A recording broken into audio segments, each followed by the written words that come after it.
Good morning. Morning. It's good to see a big crowd. Yeah, I guess it's afternoon. I have to remember the time we're at. It is a pleasure to be out today. It's great. Actually, we've had a number of bill signings throughout the week, and this one's obviously kind of special, not only because we got a great group here, but it was just about a decade ago that I first introduced a photo ID requirement. It was very similar to what we're passing today, and I want to thank particularly Representative Jeff Stone and Senator Joe Libam for their leadership on this. Obviously, a whole bunch of other co-sponsors and folks that voted in the Assembly and the Senate, not only Republicans, but one independent and a number of Democrats that voted for this measure. And I think it's important because when we think about this, the integrity of each and every vote cast here in the state of Wisconsin is imperative. And some people would question, the impact. To me, something as important as a vote is important in whether it's one case, 100 cases, or 100,000 cases, making sure we have legislation that protects the integrity for an open, fair, and honest election in every single case is important, protecting in that case alone. When I've talked to individual voters from across the state who've raised concerns about this, they've said more than anything, it's what they care about in terms of their own personal vote that makes a difference here, to make sure that the vote that they cast is one that counts just as much as anybody else's out there, and that every other vote cast here in the state of Wisconsin is cast fairly and under a legal process. And that's one more step towards making that possible in what we're going to be signing in law today. Now, it's interesting when you think about in the past decade, the evolution of all the work that was put in this. I think about how simple it was when I asked back a decade ago. I was looking for essentially a driver's license or a state-issued ID card. The legislation I'm going to sign in law in a moment allows for plenty of other venues. It applies for legitimate exemptions, for example, for people who are living in residential care facilities such as a nursing home and places like that. It accounts for all those issues out there. I think the facts are pretty clear, and I asked this week from both the Department of Transportation and from the Government Accountability Board, I asked for two numbers to just put this in perspective. For any complaint you might hear about this, keep this in mind. As of right now, there are just under 4.5 million state-issued driver's licenses or state-issued ID cards. 4.5 million. You know how many registered voters there are in the state of Wisconsin? Just under 3.5 million. So there are essentially approximately a million more state-issued driver's licenses or ID cards already in the state of Wisconsin. So for anyone questions how this is going to be possible, the simple reality is there are literally close to a million more of the IDs out in just that first category, the category I asked for in the legislation a decade ago. And obviously there are plenty more examples, whether it's on our college campuses, whether it's our military personnel or others on our tribal governments. All of those IDs are included here as well as part of this legislation. And I'm pleased to say that. And as we speak, in the coming days, and it was already talked about earlier this week, the Joint Finance Committee is moving forward with the funding to ensure that this legislation is able to go forward and be fully implemented. And it's something that I'm proud to sign into law. So I'm pleased to be here today. One other just quick comment while we're talking about actions that the legislature is a part of and is pending in the coming days.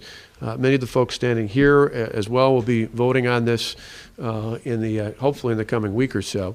But we saw legislation introduced this week, the bill to pay the bills, as you call it. Talking about the budget, it's important to be mindful of that as well.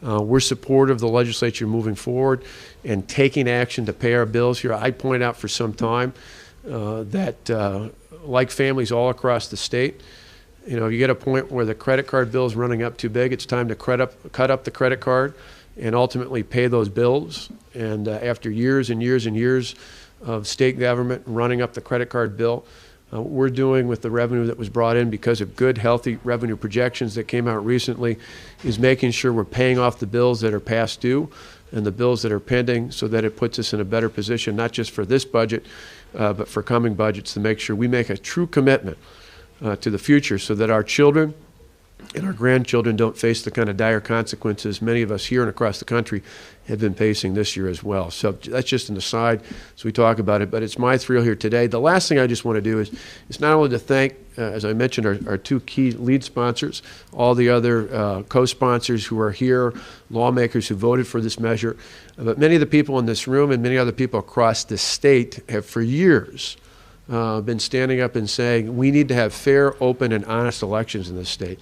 And while there are a variety of things that have been done and more things that need to be done in the future to continue to ensure that we have fair, open, and honest elections, one of the most obvious and one of the most sought after things, and one of the things that really the public, and in nearly every poll I've seen, it's not just been Republicans, but Republicans, independents, and Democrats alike have repeatedly said that requiring a photo identification to vote was a common sense solution. It's something that we do in just about everywhere else in life, as simple as things like getting cold medicine requires a photo ID, checking out a library book in many of our public libraries, doing just about everything else in life requires that. Doesn't it make sense for something that's much more important than cold medicine or a library book, but in protecting the integrity of each and every vote cast in this state, certainly is worthy of a simple requirement that we show photo identification as defined under this bill, which will soon be the law. So it's my honor to sign it in the law. After we do that, I'll take some questions on this or other topics at the tail end.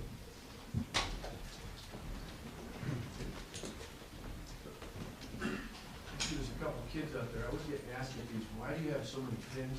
Because there's a lot of people back here that want to copy a lot of other people. I'd like a pin as well.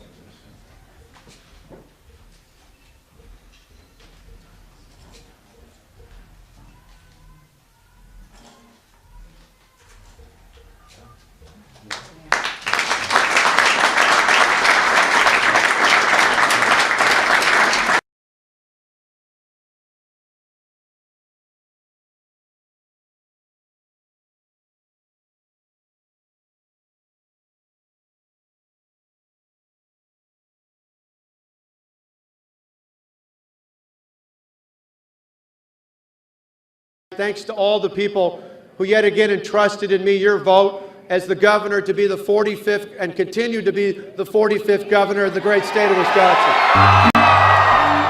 By now, the results of Wisconsin's contentious recall election are old news. But that's not what our story is about. Our story starts nearly a year earlier. It was just about a decade ago that I first introduced a photo ID requirement. It was very similar to what we're passing today. In 2011, Wisconsin Governor Scott Walker signed into law a requirement that citizens present photo identification when voting. Citing widespread voter fraud, conservative governors across the country have been pushing through similar voter ID laws. But the truth is, you are more likely to get struck by lightning than impersonate another voter at the polls. There is no evidence of voter impersonation in this state. No, I've never heard of any serious fraud. The numbers aren't there to create a solution to a problem that's really not there. The recent slate of voter ID laws will potentially disenfranchise thousands of legitimate voters. The Center for American Progress came to Wisconsin in the heat of one of the most bitter elections the country has ever seen to learn how voter ID laws could impact future elections in the state and beyond.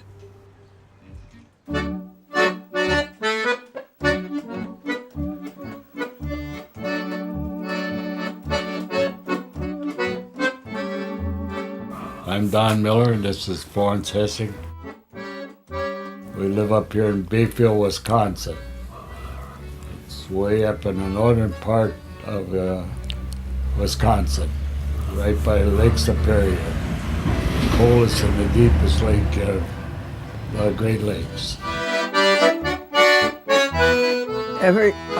Ever since they You could vote every election. Yeah, every election I've voted. I've never had any problems. Until now. When Donald read about Scott Walker's new voter ID law, he knew 95-year-old Florence could have trouble fulfilling its requirements. Well, they wanted a photo ID to vote up here, but her driver's license run out. She stopped driving at 90. Most people in this situation would just go to the DMV with their birth certificate to get a new one. For Florence, it's not that easy. She don't have no birth certificate, so she wrote where she thought she was born, and they got no record down there. So she must have been born by a midwife. I believe so. There is an estimate, University of Wisconsin political science professor did some research on it and tagged it at about 300,000 people across the state who might have difficulty getting an ID, who are citizens of voting age. We know certainly that students have trouble. We know that older people who don't have driver's licenses. We know that minorities in big cities like Milwaukee who often don't have cars and don't drive. All these things are problematic. Wisconsin's voter ID law requires a voter to present an official form of photo identification to poll workers. While most of us take having one of these documents for granted, for many Americans, it can be a burdensome and costly barrier to exercising our most basic civil right. I think at this polling place, the new voter ID requirements would be a real obstacle, because a great many of the people who vote here are people with severe physical handicaps. These are people who can't get a driver's license. In early 2012, 2 state judges ruled Scott Walker's voter ID law unconstitutional and blocked it from going into effect. The state's Supreme Court will likely determine the law's fate. But in the build-up to the state's recall election, Governor Walker and fellow Wisconsinite Republican National Committee Chairman reinterpret alleged that voter fraud would cost the governor at the polls. I'm always concerned about it, which is why I think we need to do a point or two better than where we think we need to be to overcome it. PolitiFact judged Priebus's claim false. Voter fraud alarmists point to a handful of cases over the years as proof of a widespread conspiracy. Where we've seen illegal voting, it was 0.0007% of the vote in the 2008 election was found to be illegal votes. And what of Walker's and Priebus's dire warnings of massive voter fraud during the recall election? Well, we had a turnout of 230-some thousand, and I believe throughout the day maybe I've got 2 or 3 calls of cases where an elector came into their polling site and someone had voted in, under their name. I would have to say in most of these cases we have found that it was poll worker error. Never heard of it until this Walker come along and said there's fraud. Never was a talk about that. Donald and Florence brought their case to the League of Women Voters, who found them an exemption. Florence will be able to continue voting. But thousands of others might not be so lucky. The real casualty of these laws might just be democracy itself. How do you justify a law that keeps some eligible people from voting? I've never seen a problem. And we've always been so proud of the Wisconsin system. It encourages people to vote. We have good turnouts. So I see this as nothing but a plan in Wisconsin and across the country to discourage people from voting. America's a good country. Best. We like it.